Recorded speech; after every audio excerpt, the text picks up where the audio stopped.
أعوذ بالله من الشيطان الرجيم. بسم الله الرحمن الرحيم. يا أيها الذين آمنوا أنفقوا مما رزقناكم من قبل أن يأتي يوم لا بيع فيه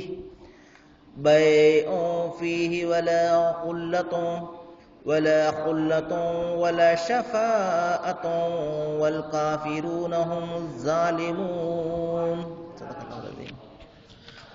అనంత కరుణామయుడు, అపార కృపాశీలుడు, పాలకుడు, పోషకుడు, సర్వలోక ప్రభు అయిన అల్లాహ్ శుభనామంతో ప్రారంభిస్తున్నాను. సోదరులారా, సోదరమునులారా, అయ్యలారా, అమ్మలారా, అస్సలాము అలైకుం రహమతుల్లాహి బరకాతుహు. దీని అర్థం, సర్వలోక ప్రభు సృష్టికర్త అల్లాహ్ మనందరి జీవితాలలో శాంతిని, శుభాలను, కారుణ్యాన్ని కురిపించునుగాక, ఆమీన్. ఇంతవరకు మీ ముందు మానవులందరి మార్గదర్శక గ్రంథం విశ్వప్రభు అల్లాహ్ అవతరింపజేసినటువంటి చివరి మార్గదర్శక దైవ గ్రంథం దివ్య ఖురాన్ నుండి 2వ అధ్యాయం 254వ వాక్యం యొక్క అరబీ మూలంను పఠించడం జరిగింది. సోదరులారా, ఈ వాక్యం కంటే ముందు, అంటే మనం నిన్న చూసినటువంటి వాక్యంలో సృష్టికర్త అయినటువంటి అల్లాహ్ ఆయన పంపినటువంటి ప్రవక్తలను గురించి చెప్తూ, ఆయన ఒక్కొక్క ప్రవక్తకు ఒక్కొక్క ఘనతను ఇచ్చి గౌరవించడం జరిగింది. ఒకరికి ఒక విధమైనటువంటి ఔన్నత్యాన్ని ప్రసాదిస్తే మరొకరికి మరొక విధమైనటువంటి గౌరవాన్ని, ఘనతను ఇచ్చాడు. కాబట్టి ఈ ప్రవక్తలందరూ కూడా దేవుని ఆజ్ఞ మేర వారు సందేశాన్ని ఇచ్చేవారు, అవసరమైతే ఏదైనా ఒక అద్భుతాలను కూడా చూపించేవారు. ఎందుకంటే ఈ ప్రజలు ఆ దైవాన్ని విశ్వసించాలి అని. మరి ఈ విధంగా ఆయన పంపినటువంటి ప్రవక్తలలో కొంతమందిని గురించి దైవం ఇక్కడ మరి జ్ఞాపకం చేయడం జరిగింది. మరియం కుమారుడైనటువంటి ఈసాకు, అంటే క్రీస్తు యేసుకు మేము స్పష్టమైనటువంటి సూచనను ఇచ్చాము అని, పరిశుద్ధాత్మతో ఆయనను ఆదుకున్నాము అని చెప్పడం జరిగింది.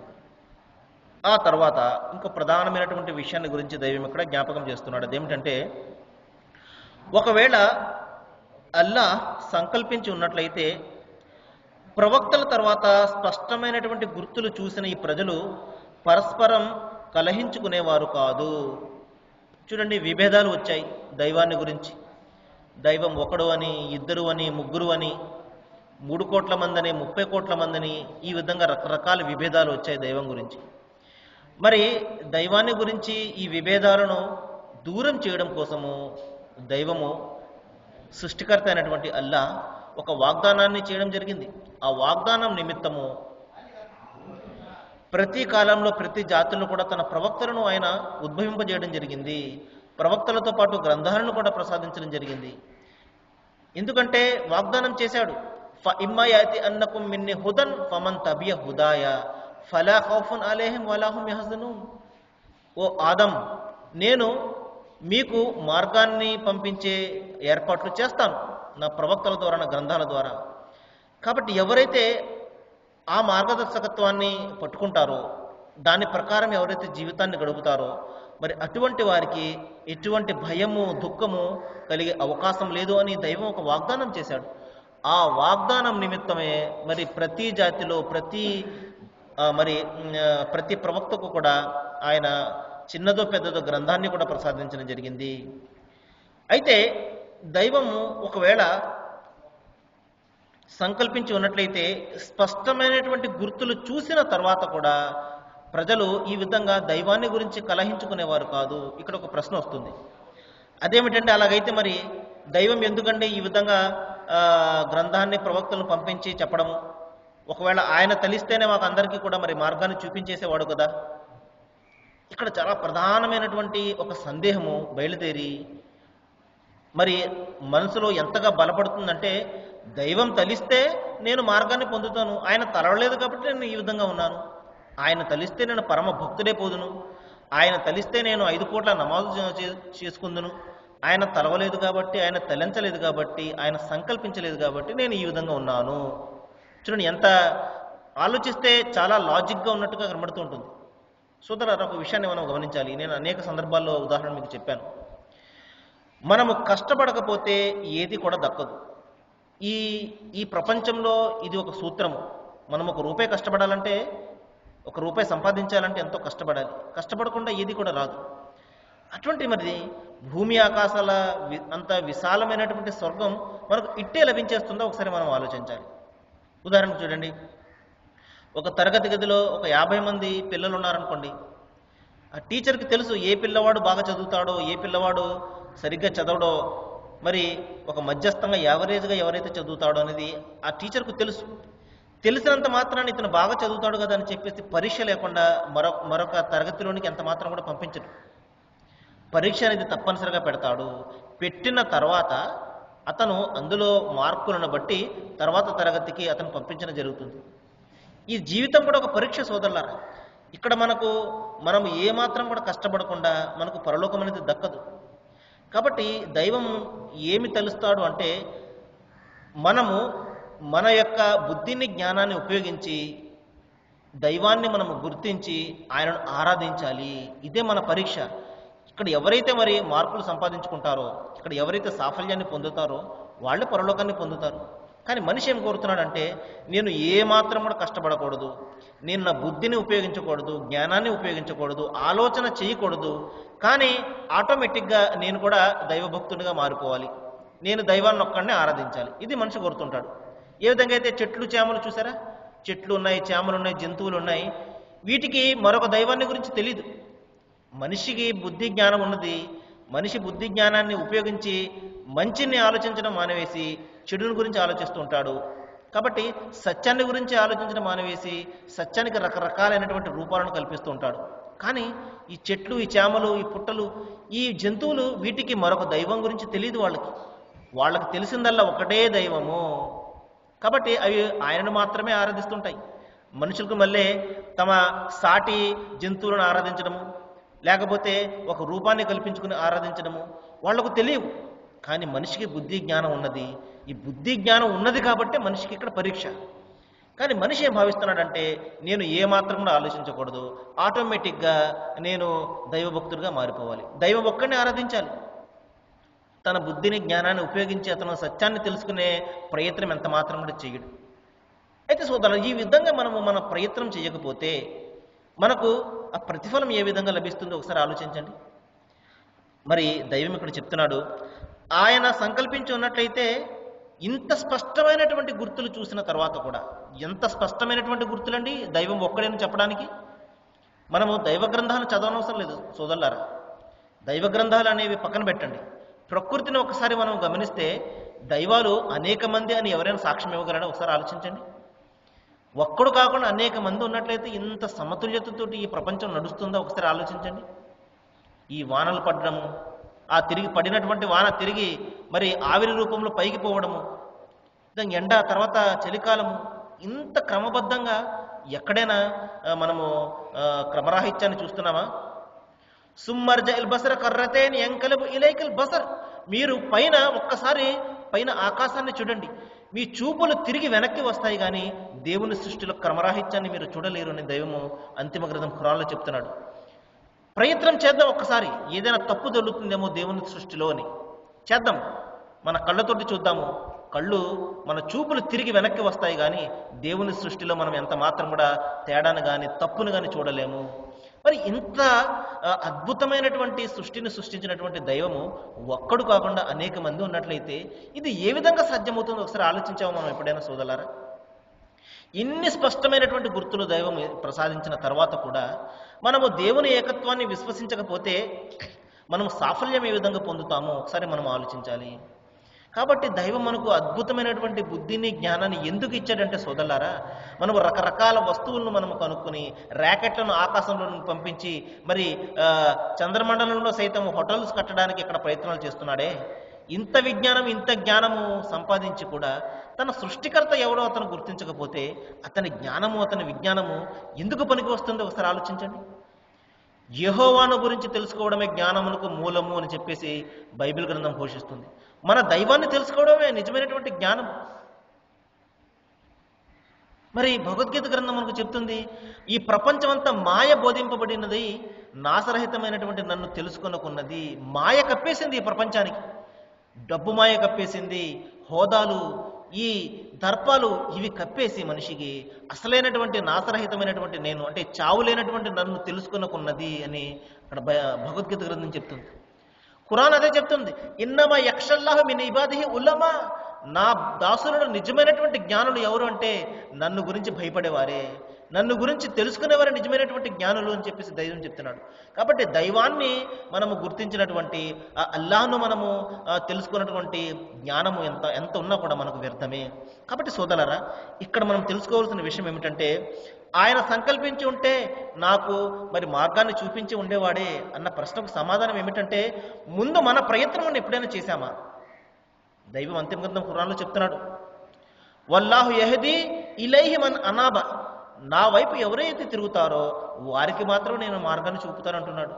నేను ఏమాత్రం కూడా కష్టపడకుండా ఇక్కడే ఉండి నాకు అన్నీ కూడా వచ్చేయాలి అంటే అక్కడ జరిగే పని కాదు సోదరులారా. మన బుద్ధిని, జ్ఞానాన్ని ఉపయోగించి మనము కష్టపడి దైవాన్ని గురించి అన్వేషించాలి, తెలుసుకోవాలి. ఆయన గురించి ఆయన గ్రంథాలు పంపించాడు, చివరిగా వచ్చినటువంటి ఖురాన్ మన కళ్ళ ముందు ఉన్నది. మరి ఈ గ్రంథాల్లో ఉన్నటువంటి సత్యాన్ని మనం తెలుసుకోవాలి, దైవాన్ని గురించి మనం తెలుసుకోవాలి, ఆయన గుణగణాలను గురించి మనం ఆలోచించాలి. కాబట్టి అన్వేషిస్తేనే మనకి ఏదైనా దొరుకుతుంది. ఇంట్లో కూర్చుని మనము బాగా మంచి మాటలు విన్నాం కదా సరిపోతుంది అనుకుంటే ఎంత మాత్రం కూడా జరిగే పని కాదు సోదరులారా. కాబట్టి మరొకసారి నేను విజ్ఞప్తి చేస్తున్నాను, ప్రతి విషయాన్ని మనం ఆలోచిస్తున్నాం మనకు సంబంధం లేనటువంటి విషయాల గురించి. కొత్త సినిమా రిలీజ్ అవగానే దాని యొక్క రివ్యూస్ చదువుతాము, సినిమా ఏ విధంగా ఉన్నది, హిట్ అయిందా, ఫ్లాప్ అయిందా, ఇవన్నీ కూడా. క్రికెట్ మ్యాచ్ జరుగుతుంటే రకరకాలైనటువంటి ఆలోచనలు చేస్తుంటాము. వాడు ఆ విధంగా ఆడుంటే మ్యాచ్ గెలిచేవారని, ఈ విధంగా ఆడుంటే మ్యాచ్ గెలిచేవారని.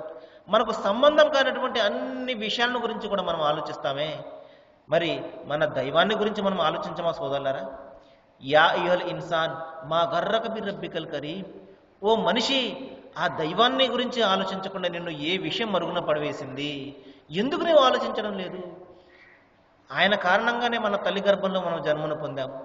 ఆయన ఇచ్చినటువంటి వానను ఉపయోగించుకుని పంటలు పండించుకుని తిండి తింటున్నాము. ఆయన ఇచ్చినటువంటి గాలిని పీల్చుకుని బతుకుతున్నాము సోదరులారా. ఇన్ని చేస్తుండి ఆయన గురించి ఆలోచించకుండా ఏ విషయం మనల్ని ఆపేసింది ఒకసారి ఆలోచించండి. ఇంకా ఎంతకాలం మనం ఈ మరుగున పడిపోతాము? శైతాను మాయలో ఎంతకాలం మనం పడి ఉంటాము? దైవం హెచ్చరిస్తున్నాడు, అల్ హాకుముత్ తకాసుర్ హత్తా జుర్తుముల్ మకాబీర్. ఈ వ్యామోహంలోనే మీరు శ్మశానానికి చేరుకుంటారు. టైం గడిచిపోతుంది, మన చావు మన కళ్ళ ముందుకు వచ్చేస్తుంది, మన యొక్క ఈ శరీరం నుండి ఆత్మ బయటకు పోతుంది. తర్వాత తెలిసి వస్తుంది సోదరులారా, అప్పుడు తెలిసి వస్తుంది. రబ్బెర్జిఊన్, ఓ దైవమా ఒక్కసారి ప్రపంచంలో పంపించని చెప్పేసి అప్పుడు బతిమాలుతాడు. అప్పుడు దైవము ఒక వ్యక్తిని పిలుస్తాడు, పిలిచి స్వర్గాన్ని చూపిస్తాడు. స్వర్గాన్ని చూసిన దూరం నుండి చూసినటువంటి ఆ వ్యక్తి మైమరిచిపోతాడు. అప్పుడు దైవము ఒక మాట అంటాడు, అదేమిటంటే, నేను ఈ ప్రపంచాన్నంతటిని కూడా నీకు ఇచ్చేస్తాను. ప్రపంచంలో ఉన్నటువంటి, చూడండి, ప్రపంచంలో ఎన్ని ఆస్తులు ఉంటాయి, ఎన్ని అంతస్తులు ఉంటాయి, ఎంత ప్రకృతి ఉంటుంది, మొత్తం విశ్వాన్నంతటిని కూడా నీకు ఇచ్చేస్తాను. ఈ స్వర్గానికి బదులుగా తిరిగి నాకు ఇచ్చేస్తావా అని దైవం ప్రశ్నిస్తాడు. అప్పుడు ఆ వ్యక్తి, ఓ ప్రభువా, ఎంత మాట అన్నావు, సమస్తం కూడా తీసేసుకో, ఈ స్వర్గానికి బదులు సమస్తం కూడా తీసేసుకో అని చెప్పేసి జవాబు చెప్తాడు. అప్పుడు దైవం అంటాడు, అల్లా ఆ దాసుని పిలిచి ఈ విధంగా అంటాడు, ఓ నా దాసుడా, నేను ఏమి కోరానయ్యా ప్రపంచంలో? కేవలం నన్ను ఒక్కడిని మాత్రమే ఆరాధించు, నాకు సాటి కల్పించద్దు అన్న విషయం తప్పించి నేను ఏదైనా కోరానా? నిన్ను బంగారాన్ని కోరానా, డబ్బును కోరానా, దర్పాలను కోరానా, ఏది కోరాను? నాకు గుళ్ళు గోపురాలు మస్జిద్లు కట్టించాలని నేను కోరానా? ఏమి కోరాను నీ నుండి? ఏమి కూడా కోరలేదు సోదరులారా. ఆయన అన్నిటికీ కూడా అతీతుడు కదా. ఆయనకు తిండి అవసరం లేదు, ఆయనకు నీళ్లు అవసరం లేదు, ఆయనకు ఏ కోరికలు కూడా లేవే. ఏమి కోరాడు మన నుండి దైవము సోదరులారా? కేవలము మన ఆరాధన మాత్రమే. దైవం ఒక్కడే అని గుర్తించాలి అని ఏ విధంగా అయితే ఒక తండ్రి తన బిడ్డ తనను మాత్రమే తండ్రిగా గౌరవించాలి అని కోరుకుంటాడో, దైవం కూడా అదే కోరుకున్నాడే. అరే, నేను పుట్టించినటువంటి ఈ ప్రజలు నన్ను మాత్రమే దైవంగా ఆరాధించాలి అన్న కోరికను కోరాడు తప్పించి ఏ ఆస్తులు, అంతస్తులు, ఏ బంగారాలు, ఏ మేడలు, మిద్దెలు మన నుండి కోరాడు సోదరులారా? ఏమి కూడా కోరలేదే. అదే విషయాన్ని దైవం చెప్తాడు, నేను నీ నుండి కేవలం ఒకే ఒకటి కోరాను, అదేమిటంటే నాకు సాటి కల్పించకు. దైవానికి సాటిగా ఏ మనిషిని తీసుకురాకు, ఏ జీవజాలాన్ని తీసుకురాకు, నీ ఊహలతో కల్పించుకున్నటువంటి రూపాలను తీసుకురాకు. ఇది ఒక్కటే నేను కోరాను, కానీ అది నువ్వు చెయ్యలేదు. కాబట్టి ఈ రోజున నీ మొరను వినేవాడు ఎవడు కూడా లేడు అని చెప్పేసి దైవం అతనిని నరకంలో కూసివేయడం జరుగుతుంది సోదరులారా. కాబట్టి మనం ఆలోచించాలి.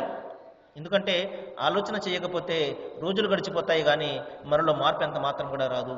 దైవం అదే విషయాన్ని ఇక్కడ చెప్తున్నాడు, నేను తలిస్తే మీకు మార్గాన్ని చూపిస్తాను, కానీ అంతకుముందు మీరు మీ యొక్క బుద్ధిని జ్ఞానాన్ని ఉపయోగించండి. మీ నుండి ఏదైనా ప్రయత్నం చేయండి. మీ నుండి ప్రయత్నం రానంత వరకు దైవం కూడా ఏమి కూడా చేయడు సోదరులారా. అంతిమ గ్రంథం ఖురాన్లో ఒక సందర్భంలో చెప్తున్నాడు, మీరు ఒక జాతి తనను తాను సంస్కరించుకోనంత వరకు దైవం కూడా ఆ జాతిని సంస్కరించాడు. కాబట్టి నేను బాగుపడాలి అన్న కోరిక నాలో లేకపోతే దైవం ఎందుకు మనల్ని మార్గం చూపిస్తాడు? చూడండి, కడుపు కాలుతుంటే అమ్మ అన్నం పెట్టు అంటేనే అమ్మ అన్నం పెడుతుంది. కాబట్టి తల్లికైనా మనం అడిగితేనే అన్నం పెడుతుంది. అలాంటిది మనము దైవాన్ని ఆరాధించకుండా, ఆయన అడగకుండా, ఆయన గురించి మనము ఆలోచన చేయకుండా నాకు అన్నీ కూడా రావాలి, అన్నీ కూడా అయిపోవాలి, పరమ భక్తుడిని అయిపోవాలి, ఎలా జరుగుతుంది? స్వర్గం వచ్చేసేయాలి నాకు, ఏ విధంగా జరుగుతుంది సోదరులారా? అసాధ్యము, ఇది అసాధ్యము. కాబట్టి మన బంధువుల ప్రాణం ఉన్నంత వరకు మనకు అవకాశం ఉంటుంది సోదరులారా. మళ్ళా చెప్తున్నాను, అనేక సార్లు చెప్తున్నాను, తిరిగి అదే చెప్తున్నాను. మీరు ఇదేంటంటే మాటికి ఒకే విషయాన్ని ఈ విధంగా ఎన్నిసార్లు చెప్తున్నారు అని భావించకండి. ఎందుకంటే సోదరులారా, ఏ విషయం అయితే మనకు మరుగున పడిపోయిందో ఈ రోజున, ఏ విషయం ద్వారానైతే మనం స్వర్గానికి వెళ్తామో, ఏ విషయం ద్వారానైతే మనము నరకం నుండి తప్పించుకుంటామో, అదే మనలో లేదు ఈ రోజున. అదేమిటి? దేవుని ఏకత్వము. దేవుని ఏకత్వాన్ని గురించి మనకు ఆలోచన లేదు ఈ రోజున. జీవితం గడిచిపోతున్నాయి, రోజుకొక దైవాన్ని మనం కల్పించుకుంటున్నాము, మరి రోజుకొక దైవాన్ని మనం మార్చేసుకుంటున్నాము. ఏ విధంగా అయితే మాసిపోయిన చొక్కా తీసేసి కొత్త చొక్కా ఏ విధంగా అయితే మనం వేసుకుంటామో, అదేవిధంగా ఒక దైవం నుండి మనకు ఏదైనా లాభం రాకపోతే ఆయన పక్కన పడేసి ఇంకొక దైవాన్ని ఎత్తుక్కుంటున్నాము. ఎందుకు ఈ విధంగా మన జీవితాన్ని మనము ఈ విధంగా నాశనం చేసుకుంటున్నాము? ఒకసారి ఆలోచించాలి సోదరులారా. కాబట్టి దేవుని తత్వం ఎంత మాత్రం కూడా మారదు సోదరులారా. దేవుని ఏకత్వం ఎంత మాత్రం కూడా మారదు. ఏకేశ్వరోపాసనలోనే మన జీవితానికి సాఫల్యం ఉన్నది. ఒకే దైవాన్ని ఆరాధించడంలోనే మన ఈ జీవితానికి శాంతి, మరి పరలోకంలో ప్రశాంతత. అదే విషయాన్ని మనకు భగవద్గీత గ్రంథం 18వ శ్లోకం మనకు ఘోషిస్తుంది. తమేవ శరణం గచ్చ సర్వభావేన భారత తత్ప్రసాదత్ పరం శాంతిం ప్రాప్యసి శాశ్వతం. ఓ అర్జున, ఎల్లవేళలా కూడా నువ్వు ఆ సర్వేశ్వరుని మాత్రమే శరణ పొందు. ఆయన అనుగ్రహం చేత నువ్వు శాంతిని, శాశ్వతమైనటువంటి మోక్షస్థానాన్ని పొందుతావు. మరి ఇదే విషయాన్ని అంతిమంగా వచ్చినట్టు ఖురాన్ చెప్తుంది సోదరులారా. జాలికుముల్లాహు రబ్బుకుం ఖలక కుల్ల షయ్యిన్. ఆయన తప్ప మరొక ఆరాధ్యుడు లేడు. ఆ ప్రభువే అల్లాహ్, ఆయనే మీ దైవము. లా ఇలాహ ఇల్లా హువా. ఆయన తప్ప మరొక పూజ్యుడు మీకు లేడు, ఆయనను మాత్రమే ఆరాధించండి. ఇదే రుజువైనటువంటి మార్గము, ఇదే రుజువైనటువంటి మార్గం అని చెప్పేసి మనకు అంతిమ గ్రంథం ఖురాన్ కూడా ఘోషిస్తుంది. కాబట్టి సోదరులారా, ఏకేశ్వరోపాసన, ఒకే దైవాన్ని ఉపాసించడంలో తప్ప మరొక దాంట్లో మనకు మార్గము లేదు, మరొక దాంట్లో మనకు సాఫల్యము లేదు. దైవం ఇదే చెప్తున్నాడు, ఇన్న దీన ఇందల్లాహిల్ ఇస్లాం. దైవం దృష్టిలో నిజమైనటువంటి ధర్మం ఏదైనా ఉన్నది అంటే అది ఒక్క దైవాన్ని మాత్రమే విధేయత చూపడం. ఇది తప్పించి మరొక మార్గమే లేదు. ఇదే మార్గాన్ని గురించి ప్రతి గ్రంథంలో కూడా ఉన్నది, ప్రతి ప్రవక్త కూడా ఇదే మార్గాన్ని బోధించారు. అంతిమంగా మరి వచ్చినటువంటి ఖురాన్ కూడా చాలా స్పష్టంగా ఈ గ్రంథంలో మరి ఇదే సందేశం మనకిస్తుంది. కాబట్టి సోదరులారా, దైవం మానవాళి కోసం ఒక గ్రంథాన్ని పంపించాడు. ఆ గ్రంథాన్ని చక్కగా వివరించి చూపించడం కోసం ఒక ప్రవక్తను కూడా పంపించాడు. కాబట్టి మనకు సాఫల్యం కావాలంటే మన కాలానికి వచ్చినటువంటి ప్రవక్త ముహమ్మద్ సల్లల్లాహు అలైహి వసల్లం వారిని గురించి మనం ఆలోచన చేయాలి. ఆయన చూపించినటువంటి మార్గంలో మనం దైవాన్ని ఆరాధించాలి. అప్పుడు మాత్రమే మనకు సాఫల్యం దక్కుతుంది. కాబట్టి సోదరులారా, నేను మీ అందరికీ కూడా మనస్ఫూర్తిగా ఆహ్వానిస్తున్నాను. ఇస్లాం గురించి మీరు తెలుసుకోండి. ఇస్లాం అనే ధర్మము అది పరాయి ధర్మం కాదు, మన ధర్మము, మన దైవం మనకు ఇచ్చినటువంటి ధర్మము. ఇది మనిషి సహజమైనటువంటి ధర్మము. ఇస్లాం అంటే శాంతి అని అర్థమవుతుంది. శాంతి అని అర్థం ఉన్నది, అంతేకాకుండా విధేయత చూపించడం అనే అర్థం ఉన్నది. కాబట్టి ఆ సృష్టికర్త అయినటువంటి ఆ సర్వేశ్వరునికి, ఆ యెహోవాకు, ఆ అల్లాహకు మాత్రమే మనము లొంగి విధేయత చూపించి జీవితం గడపడాన్నే ఇస్లాం అని పిలుస్తారు. మరి ఎవరైతే ఈ విధంగా మరి ఈ పద్ధతిని ఆచరిస్తారో అతనిని ముస్లిం అని పిలవడం జరుగుతుంది. ఈ ముస్లింనే విధేయుడు అని, విశ్వాసి అని పిలుస్తారు. కాబట్టి సోదరులారా, మనలో ఉన్నటువంటి అపోహలు దూరం చేసుకొని విశాలమైనటువంటి దృక్పథంతో కల్మషాలకు దూరంగా ఉండి, భేషజాలకు దూరంగా ఉండి మనం ఈ ధర్మాన్ని అధ్యయనం చేసినట్లయితే అనేక సత్యాలు మనకు తెలుస్తాయి. జీవితం కూడా మనకు సాఫల్య వైపునకు వెళ్తుంది. దైవం మీకు నాకు మనందరికీ కూడా మంచిని చేయాలని, అందరి సమస్యలను తీర్చి అందరికీ శాంతిని ప్రసాదించాలని, మనందరినీ కూడా ఏక మనస్కులే ఏకదైవారాధన చేసే విధంగా దైవం మన అందరి మనస్సులను కలపాలని మనస్ఫూర్తిగా దువా చేస్తూ ముగిస్తున్నాను. వాఖిరు దావానా అనిల్ హమ్దులిల్లాహి రబ్బిల్ ఆలమీన్. అస్సలాము అలైకుం.